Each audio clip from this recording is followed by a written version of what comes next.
అదే కదా, దాని మీద ఏ చర్చ నడుస్తుంది, విపక్షం ఏం చేస్తుంది, ప్రతిపక్షం చర్చను చూసే తీరిక జనాలకి లేదు, పత్రికల్లో వార్తలు చదివే ఓపిక లేదు.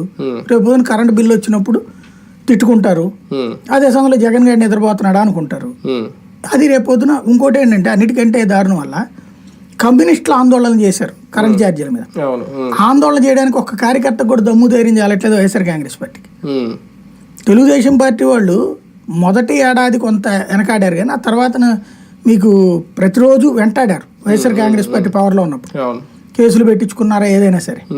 కానీ వాళ్ళ తెలుగుదేశం పార్టీ అధికారంలోకి వచ్చాక వైఎస్ఆర్ కాంగ్రెస్ పార్టీ వాడు వణుకుతున్నాడు తప్పించి దమ్ముగా నిలబడుతున్నాడు ఎవడున్నాడు? కార్యకర్తలు రోడ్డు మీదకి ఎక్కి ధర్నా చేస్తున్న వాళ్ళు ఎవరున్నారు? కరెంట్ ఛార్జీల మీద ఎంత ఉద్యమం చేయాలా? లేదా నీకు జాత కాకపోతే కమ్యూనిస్టులు కలుపుకునేళ్ళు వాళ్ళకి ఎన్ని సంవత్సరాలైనా ఎన్ని కేసులు పెట్టుకున్నా వాళ్ళు దమ్ముగా నిలబడతారు కమ్యూనిస్టులకి. వాళ్ళకున్న ఓపిక కూడా ఇక్కడ అంటే వాళ్ళకున్న కమిట్మెంట్ వైసీపీకి లేదు. ఇదేదో పవర్ వచ్చింది వాడుకున్నారు వెళ్ళిపోయారు, జగను కావాలి అంతే. కానీ మిగతా రిస్క్ వీటికి సిద్ధంగా లేదు వైఎస్ఆర్ కాంగ్రెస్ పార్టీ క్యాడర్ అనేది ప్రూవ్ అవుతోంది అక్కడ. అంటే ఒకటి ఇంతకుముందు సబ్స్టేషన్ల ముట్టడి, విద్యుత్ ఛార్జీలు పెరిగినప్పుడల్లా, లేదంటే మద్యం ధరలు పెరిగినప్పుడు వైన్ షాపులు ముట్టడానికి క్లోజ్ చేయడం. మన కూడా గుంటూరులో ఒక ఉద్యమం నడిచింది, ఆ సెంటర్లో వైన్ షాప్ 3 రోజులు మూసేశారు, లేడీస్ అందరూ వెళ్ళి. కానీ ఏంటంటే నడుస్తున్నాయేమో మేబీ, కానీ తెలియట్లేదు మీడియాలో కానీ ప్రజలకు కూడా తెలియకపోవడం.